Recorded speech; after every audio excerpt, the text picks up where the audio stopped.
welcome back to my channel. Mermaid Nina here. Now, a lot of really big and exciting news has come out within the last, I don't even know, couple of days, at most a week. And I kind of wanted to go over it because even though you can read these changes online or on the website or whatever, doesn't really mean you kind of understand what that means in reality. So I kind of want to talk about these exciting changes and what that means in relations to in the park. Like, what are you actually going to see happening right now? And then I kind of want to talk about the elephant in the room a little bit, because these changes, although great for many people, are making a few select people a little nervous. And I'm talking about you parents who have kids in the under age 12 category are kind of put in a little bit of a situation. Some parents, it doesn't matter, they're excited for the change, but some of you are nervous, and I know you are because you have reached out to me. So we're gonna talk about these changes, whether they're exciting or nervous or not, and then I'm gonna give you guys some ideas and pointers in how you can potentially kind of help yourself through these changes, because I know a lot of you are still a little bit on the nervous side. But let's get started. First thing, before I get into the big changes, it was just announced. Fireworks, guys. Fireworks are coming back. Woo-hoo! They're coming back like soon, like in 2 weeks. So starting July 1st, Magic Kingdom will have nightly fireworks. I think they're doing Happily Ever After, which is really exciting. And Epcot as well will be doing Epcot Forever, I do believe is what they said, until the Harmonious show is available. Guys, you have been wanting this. You have been wanting all these policies to change, which we're going to go over in a minute. You have wanted fireworks to come back. Woohoo! They are finally coming back. Disneyland, I didn't leave you out. Disneyland's fireworks are coming back as well. I do believe they said July 4th. So yeah, guys, Disney is working hard and fast at coming back to normal, which brings me to my point. So if you saw my last Sunday night's video, there were some really big changes that kind of came out, and I want to go over them and go over what they mean. Forgive me if I'm looking it up on my phone here. First thing is physical distancing. So basically, when COVID first happened, we were doing that 6 feet social distancing. Disney put markers everywhere on all the floors and signage, all the rides, all the queue, everything you had to be socially distant. Disney is saying, no more, we are done. This is what they put out. We will be relaxing physical distancing guidelines for guests. This will be visible in places like queues, shops, restaurants, attraction boardings, transportation, and our theaters. It is important to remember that some experiences and entertainment may still be operating with limited capacity, and some will still remain temporarily unavailable. They are not quite ready to bring back everything yet, but they are optimistic and they look forward to the day when Disney pals and princesses will be able to hug once again. So this is what they're moving forward to, guys. So note, you cannot hug and kiss and get signatures from the characters yet, but they are working forward to that. That's what they're working towards. So, Nina, what does this mean? What does this mean? What am I really going to see when I go into the parks? And that's what we're going to talk about. So, if you are headed to the parks anytime soon, I am basically going to tell you COVID is over. I don't know if COVID is over in your state and in your life, but when it comes to Disney, it's essentially over. Everything that was happening pre-COVID is kind of back to its normal state. You will no longer see social distancing markers. They are no longer social distancing pretty much anywhere. And this includes rides, ride queues, lines, restaurants, all those things it's pretty much just over. And I have to say that starting this week, they did announce that, we're going to get to masks, but transportation vehicles are basically at full force. So the Skyliner had been already boarding more than one family per COVID. They were only boarding your one family. Now they're boarding multiple families in one Skyliner. The monorail, I do believe they are removing all the socially distant kind of screenings and plexiglass. So you will be fully loading on that monorail. And starting this week, buses are at normal full capacity, which includes standing. So I know many of you are excited for this. I'm a little bit about it because I liked the social distancing. I know some of you agree with me. I kind of liked not knowing I was going to get bumped into or, have someone's armpit in my face in the bus, right? I'm not making this stuff up, right, guys? This stuff happens. But I'm here to tell you that it is all over, including busing. So if you have been excited for Disney to come back to normal, here you go. This is the beginning of that. And again, those of you who are like, ooh, Nina, not so much, I'm gonna talk about that towards the end. I'm gonna get you, don't worry. So on top of the social distancing, which is completely gone. In fact, they removed what I just read to you from their site. That was on their site when they first made the announcement that they were doing some changes. It is currently gone. You cannot find that signage, that wording anywhere. The next thing they came out with, which is huge news, by the way, huge, masks. So if you've seen my Sunday night video, Disney basically said, no more masks. You are required to wear them still on transportation, again, because they are fully loading buses, monorails, and Skyliners. But anywhere else throughout the park, if you are fully vaccinated, you don't need to wear a mask. Masks are not required. This is what they wrote. Face coverings will be optional for fully vaccinated guests in most areas. Face coverings will still be required for all guests on Disney transportation, including Disney buses, monorails, and the Skyliner. Why we will not require proof of vaccination, we do expect guests who are not fully vaccinated to continue wearing face coverings in all indoor locations and upon entering and exiting all attractions and transportation. So as of this week, this policy is taking place, and they did put out a little diagram for you to look at that kind of explains further. But essentially, anyone who is not fully vaccinated, they expect you to wear a mask. This includes children under 12, because right now, children under 12 cannot be vaccinated. Now, I know many of you are super duper excited about this, and it is very exciting. Now, before you go into, oh, Nina must be a vaxxer, Nina must be anti-vaxxer, Nina must be anti-masks. I'm not playing that game, guys. I am not going to be political about this, and I'm not going to take sides. I am literally presenting you the information and the policies. What you do with it is up to you.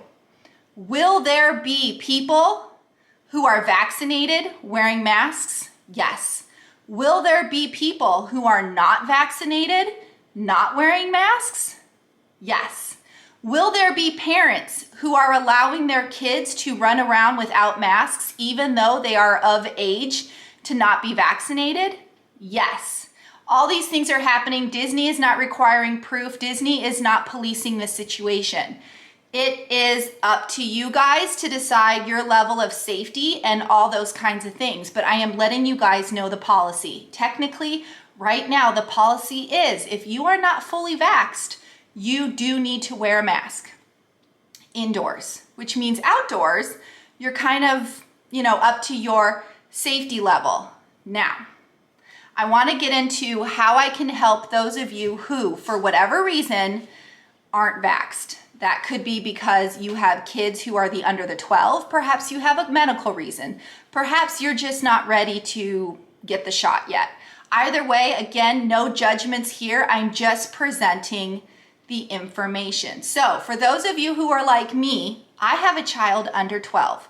So I get you. I feel you. When this all came out, it was kind of like, okay, well, what do I do with my kiddo who is not yet 12? What do I do in these situations? How do I maintain their safety? And I know I am not alone because you guys have written me about this. So for all of you who are so excited, Disney is opening up. Disney has fireworks, no masks, dining is coming back into play. They're hiring more cast members, all those good things. I'm excited. You're excited. Let's be excited. But For those of you who are a little nervous, excuse me, I have some tips for you that I'm hoping will kind of help, or at least kind of start that conversation, because this is kind of the elephant in the room.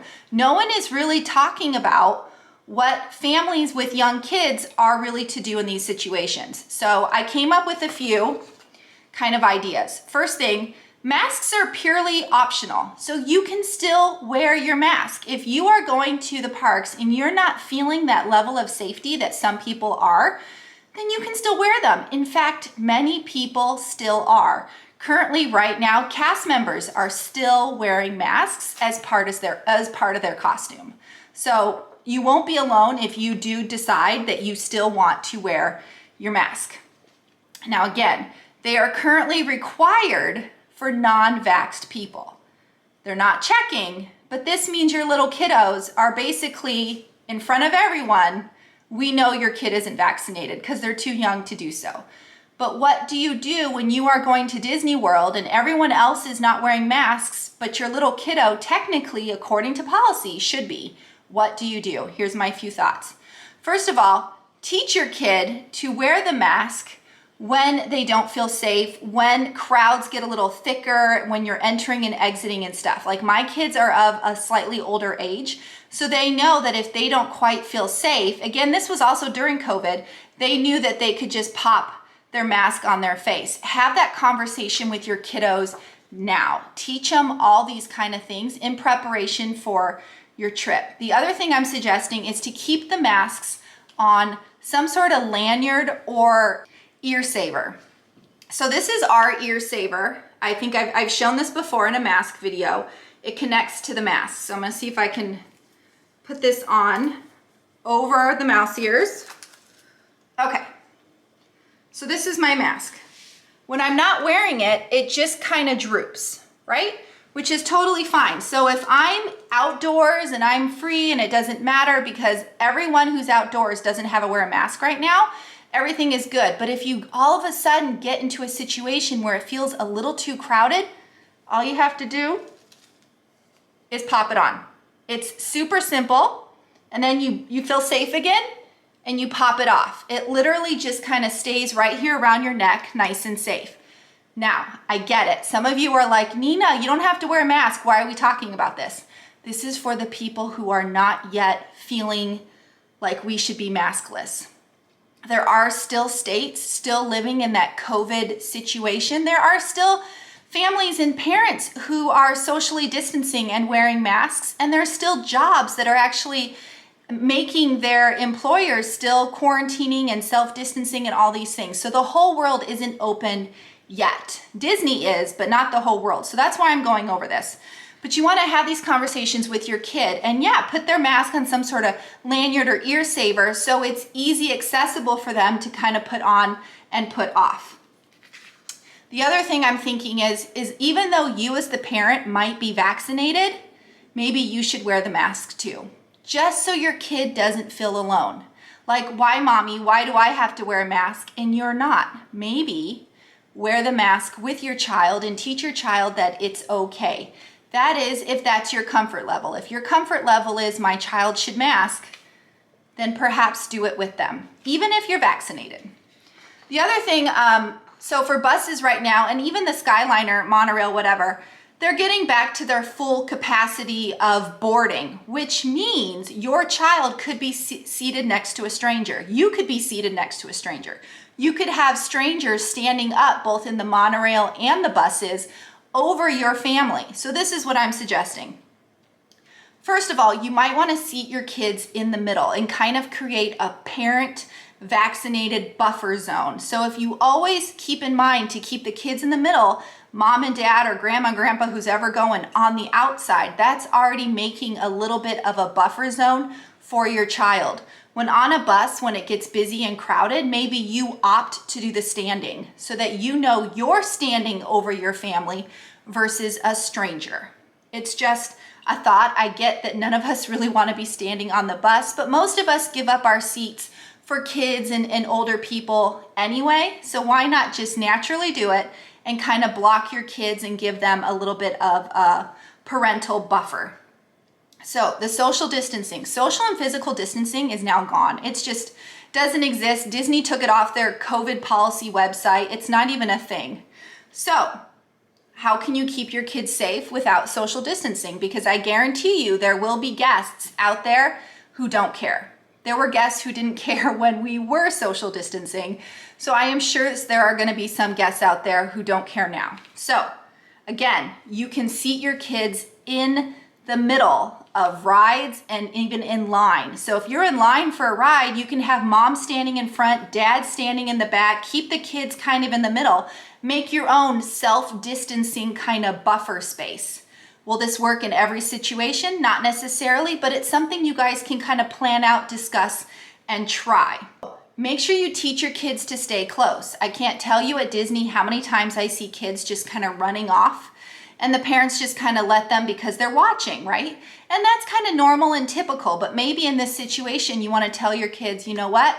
Mommy needs you close. You need to be hanging onto my leg. You need to be so close that you're touching my backpack. Whatever works for you. But this way, your kids aren't wandering off and doing who knows what, near who knows who. If you want them to feel safe because they are too young to vaccinate, then make sure you teach them to stay close.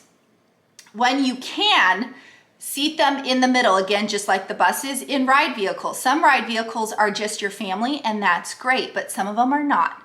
So maybe already have that game plan, tell your kids, talk to your spouse or partner, hey, let's have the game plan and put the kids in the center no matter what, so that you, again, are creating that parent buffer zone.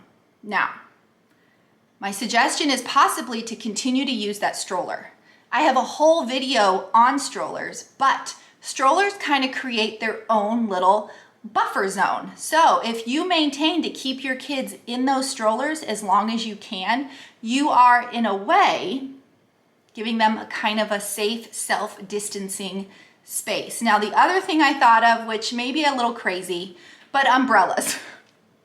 I'm kind of laughing at myself. I do use an umbrella in the parks, not just when it rains, but when it's so hot. Sometimes you can get UV protected umbrellas that kind of help with the sun and the heat.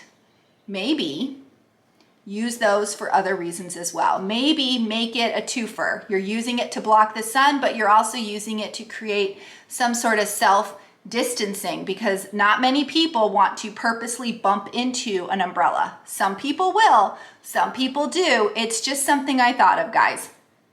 Next thing, and I know you're not going to want to hear this, but maybe avoid crowded spaces, which could include the play areas. As of right now, social and physical distancing is done. Disney is reopening up their play zones. That's right, you heard me. They're opening up their ride queues as well, where people would kind of stand and watch something before they load into their ride vehicle. That's all reopening.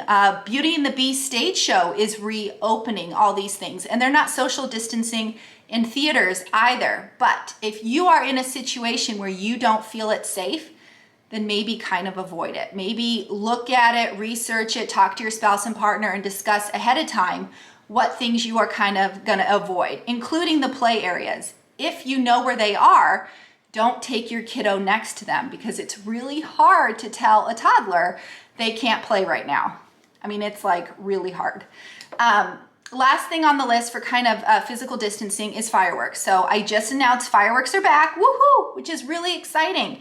But a lot of people tend to watch fireworks in one giant kind of cluster area. And since we don't know how Disney is gonna do that, I'm assuming they're not gonna self-distance, because there is no social distancing right now. There are places you can watch fireworks that are not the most popular. So maybe avoid being right in the very front. Avoid being on, like, practically touching the stage. Maybe watch fireworks from the back of Main Street. That way you can quickly watch at kind of a safe distance, and then you can quickly exit before you're in that mass of crowds of people. Also, who says you need to see fireworks every night? Maybe you just see them once and save yourself from the crowds and the situations all those other nights. Again, I'm just giving you guys suggestions. What you do with it is completely up to you. My other thought was Disney Springs. Now, Disney Springs tends to already be very crowded. So unless you are purposely trying to get to Disney Springs for whatever reason, maybe just avoid it this time around. Maybe avoid it until you are feeling better with the situation and everything that's going on. Again, it's up to you guys. Lastly, I just want to say that I think the best thing to do is just kind of look and talk about it with your spouse, your partner, and your kids. Really just kind of discuss what is going on right now. How do you feel? What you think needs to happen? Again, right now, per policy, under 12 should be masked. How does your kid feel about masking if mommy and daddy don't? Would your kid feel better if mommy and daddy also mask? Would your kid be more willing to mask if mommy and daddy do so? Again, this is for indoors, so outdoors you don't have to mask. But I think it's helpful to kind of come up with a game plan and practice those things. Have those conversations out loud. I think it's helpful to not only have the conversation, but have a plan of attack, so to speak. And I'm gonna give you an example. So for instance, when you're going to order food, my husband and I, we already do this. We know I order the food, he takes the kids and finds a table. He takes the kids and sits them down somewhere, because mommy and daddy and kids, not all of us need to be ordering the food. Not all of us need to be the ones who pick up the food if we're doing mobile order. So maybe have those conversations ahead of time. Like, hey, you know, I ask my husband, what do you want me to order? I order it for him. I do all the ordering. And then I find where he kind of sat the kids, and then I bring the food to them. It's kind of something we've always done. But again, it kind of keeps those kiddos safe, because they don't really need to be a part of the food ordering. You can ask them their order ahead of time. The other thing I kind of came up with, shopping, right? A lot of people love to shop. I love to shop. My husband does not. My son, not particularly interested, and sometimes my daughter can get kind of burnt out with the shopping. So again, you don't have to take everyone into the store with you. Perhaps they can sit on the curb and have a treat, and just the person who needs to go shopping, go shopping. Because again, shops are indoors and they can get crowded. So again, I don't know, just, I hope this is helpful, guys. I really feel for the families who have the under 12 crowd and just are feeling a little like, well, what about me? Well, what do I do? Kind of situation. I'm here to help you guys. Let me know if these videos are helpful. The other thing is, like, when you're in line for a Mickey pretzel or popcorn, those lines can get long. Not everyone needs to be in line to get those items, especially if it's crowded. So one parent can stay in line to get those items. The other parent can kind of sit in a more quiet space with the kiddos. Also, there are tons of areas throughout the parks that are just not crowded, especially areas that are away from any form of ride. There are usually by the bathrooms or some sort. There's usually, like, I'm thinking right now of like Tomorrowland. There is a spot in Tomorrowland by the bathrooms, behind a stage, kind of sort of opposite corner of Space Mountain, where people don't really hang out. That is a great space for you as the family with the younger kids to kind of chill and not be, you know, surrounded by people with all these crowds. Again, guys, I'm trying to help. I don't know what to, I really don't know what to say about all of this, because I know most people are so excited for this. They can't wait. They're ripping off their masks. They're running down Main Street, and that's so exciting and great. But I know there are a select few of you who are like, ooh, I don't know what I do now. I've got kids who can't vaccinate. What do I do now? I'm trying to help you guys. Let me know if this video was helpful at all. But yeah, Disney's opening up. Disney World, Disneyland, Universal Orlando, it's all open now. Masks are basically gone. Yeah, it's crazy and it's exciting, and we're moving forward, and COVID is practically over, and all these great things. But anyway, guys, if you haven't already, please subscribe to my channel. If the subscribe button is red, please click it, turn it gray, hit the bell icon for notifications, and comment. I want to know what you guys think. What other ideas do you have to kind of keep your family safe while going to a theme park? I want to know what other ideas people have kind of come up with, because I'm curious. Again, I have a kid under 12 who can't get vaccinated, so I'm very much interested in this subject. But yeah, exciting, guys, very exciting. I am going to see fireworks really soon, and I am so excited for that. So As always, guys, mahalo for watching. Nina out.